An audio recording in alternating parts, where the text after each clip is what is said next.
자, 이번 시간은 저희 마포 FM에서 각양각책이라고 하는 마포 인디북 페스타를 엽니다. 이 인디북 페스타에 참여하는 분들을 저희가 부커, 북메이커를 줄여서 부커라는 애칭으로 부르고 있습니다. 그 참여하는 분들, 부커분들 모시고 인터뷰 진행하는 시간인데요. 오늘은 멀리 진주에서 참여하는 분입니다. 독립출판사 발코니의 희성님 모셨습니다. 안녕하세요. 네, 안녕하세요. 네, 반갑습니다. 네. 자, 먼저 본인 소개 겸 인사 좀 먼저 부탁드릴까요? 네, 저는 독립출판사 발코니를 운영하고 있는 희석이라고 하고요. 앞서 제가 부커로 신청을 할 때는 경남 진주였는데, 지난 1월 31일부로 부산으로 이전을 했습니다. 네, 그래서 이제 부산에서 활동하는 독립출판사 발코니고, 저희는 2019년부터 지역, 여성, 청년이라는 세 가지 키워드로 책을 펴내고 있습니다. 네. 진주에서 부산으로 옮기시게 된 거는 어떤 이유로 옮기셨을까요? 개인적인 이유기도 한데요. 제가 같이 사는 분이 이제 부산에서 일을 하게 돼서, 사실 제가 고향이 부산이거든요. 그래서 부산에서 진주에 있다가 다시 부산으로 돌아온 케이스입니다. 그러시군요. 네. 자, 옮기신 지 이제 며칠 안 돼서 아직 좀 정리가 조금 덜 되셨을 것 같긴 하네요. 네, 맞습니다. 지금 책이랑 집기류가 약간 옆에 벽처럼 쌓여 있어가지고. 그러시구나. 야, 이거 오랫동안 활동했던 데를 벗어나서 이전하는 것도 참 쉽지 않은 시도였던 것 같은데요. 네, 아무래도 진주에는 제가 4년 정도 있었는데 거기에서 좀 활동하던 기반을 두고 부산으로 돌아오는 데는 약간 망설이기도 했는데 사실 지역 출판 현실이 그렇듯이 특히나 진주는 조금 더 각박하거든요. 그래서 어떻게 보면 좀 아쉬움도 있지만 진주보다는 좀 출판 문화가 활성화된 부산으로 와서 좀 잘된 케이스지 않나 그렇게 생각도 합니다. 네. 사실 진주에서 이제 독립출판사를 하신다고 해서 이 대도시도 아닌 진주도 적지는 않은 도시이긴 하지만 이 진주에서 독립출판사를 하신다면은 정말 쉽지 않을 텐데 어떻게 하시나 이렇게 좀 걱정스럽기도 하고 또 궁금해하기도 했었는데 부산으로 이제 옮겼다고 하시니까 그래도 역시 사정은 또 독립출판의 사정이 또 비슷하잖아요.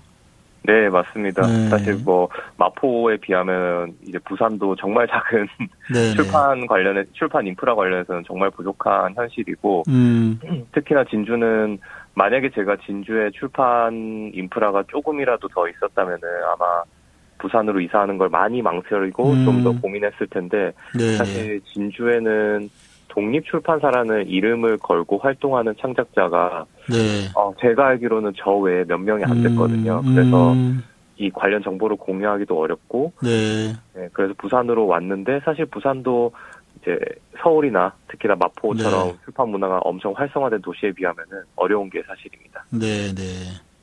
특히 이제 이 독립출판이라고 하는 영역은 일반 출판도 사실 지방에서 하는 게 쉽지가 않거든요. 네, 맞습니다. 근데 이제 거기에 이제 더, 변방이라고 할 수 있는 독립출판을 하는 건 더 어려울 거라는 생각을 해보는데요. 근데 어떻게 독립출판을 한번 해보자라는 생각을 하시게 됐어요? 사실은 제가 이 독립출판을 하기 전에는, 아마 많이들 아실 텐데, 정의당에서 당대표 연설문을 쓰던 비서였거든요. 그러세요? 네, 그리고 또 그 전에는 프리랜서 기자로 활동도 하고, 어쨌든 글을 쓰는 작업을 계속 하다가, 이게 뭔가 좀 남의 글을 쓰는 기분이더라고요. 네. 기자는 아무래도 매체 이름을 걸고 나가게 되고, 연설문 비서야 당연히 정치인의 이름을 걸고 나가는데, 이렇게 하는 것보다는 좀 더 내가 내 지면을 만들어 보고 싶다라고 생각을 하다가 마침 책방 연희라고 많이들 마포에 아시는데 있죠.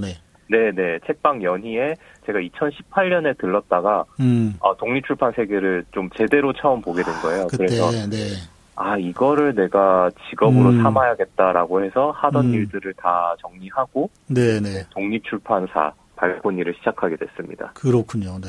그래서 이제 그 지방으로 내려가신 거예요? 그럼 그때?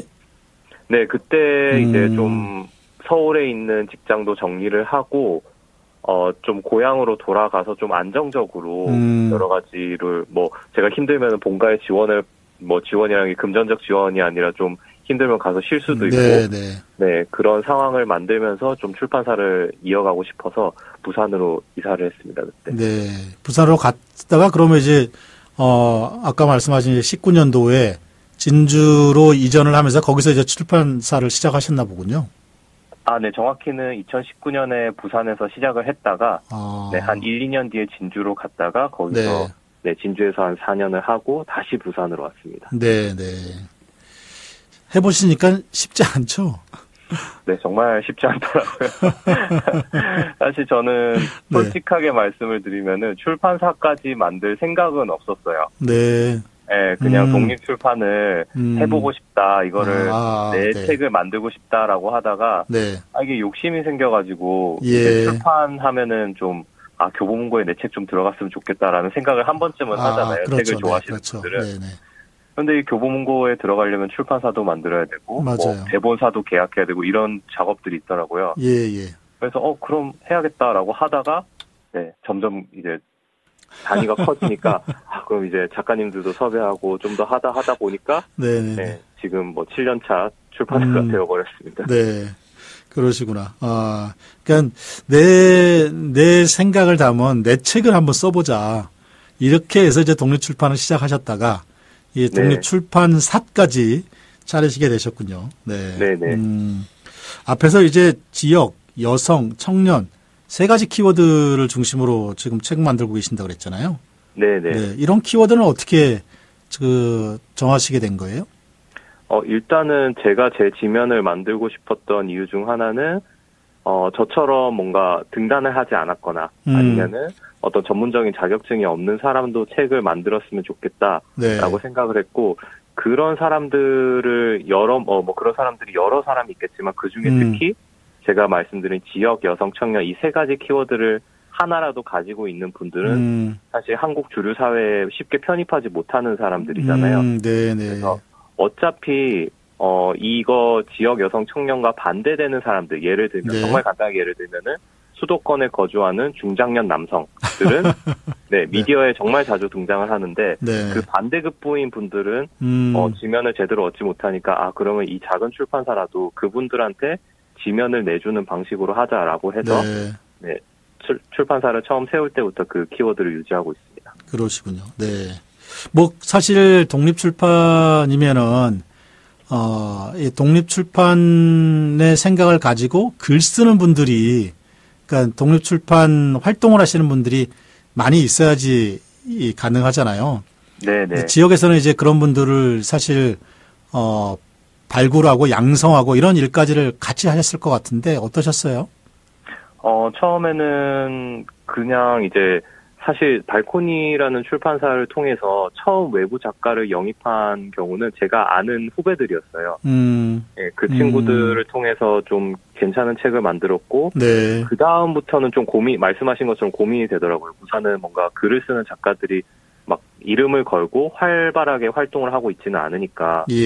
그래서 고민을 하다가 부산에 나락서점이라고 있는데, 나락서점에 들렀다가 정말 괜찮은 책을 발견하고 알아보니까 이 작가님이 정말 글을 잘 쓰시더라고요. 네, 그래서 이 작가님을 섭외를 해서 만든 책이 저희 책 중에 내일은 내일의 해가 뜨겠지만 오늘 밤은 어떡하나요라는 에세이거든요. 네, 근데 이 책이 기대 이상으로 지금 오늘 기준으로 25,000부 정도 판매가 돼가지고 그때 이후로 좀 용기를 많이 가졌습니다. 지역에 있는 작가들도 충분히. 왜냐하면 지금 이 책이 인도네시아랑 일본에 판권도 수출이 돼 있어서 무조건 서울에서만 활동을 하지 않아도 지역에 있는 작가들도 충분히 역량이 있다라는 거를 좀 자신감을 얻어서 그때부터 발코니를 좀 더 활발하게 이어가고 있습니다.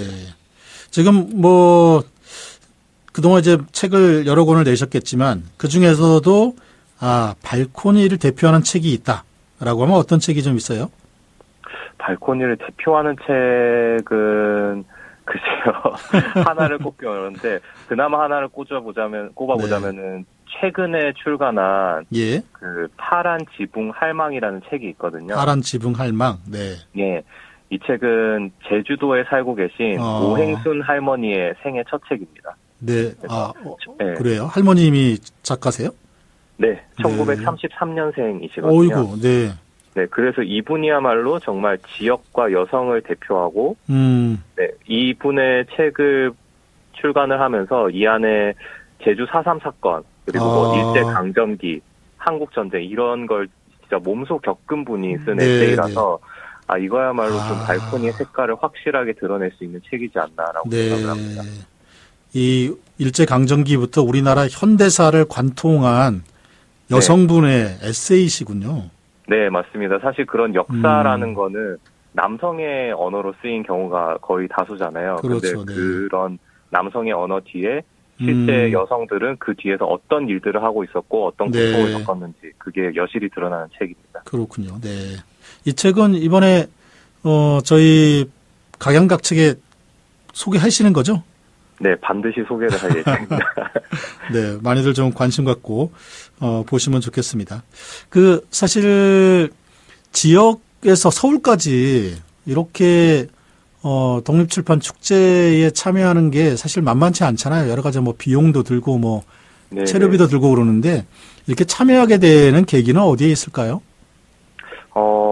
제가 서울 지역에 처음 페어를 나갔을 때 제가 지금은 이름이 잘 기억이 안 나는데 지금 아마 그 페어가 없어졌는데 제가 3일 동안 2권 팔고 내려왔거든요.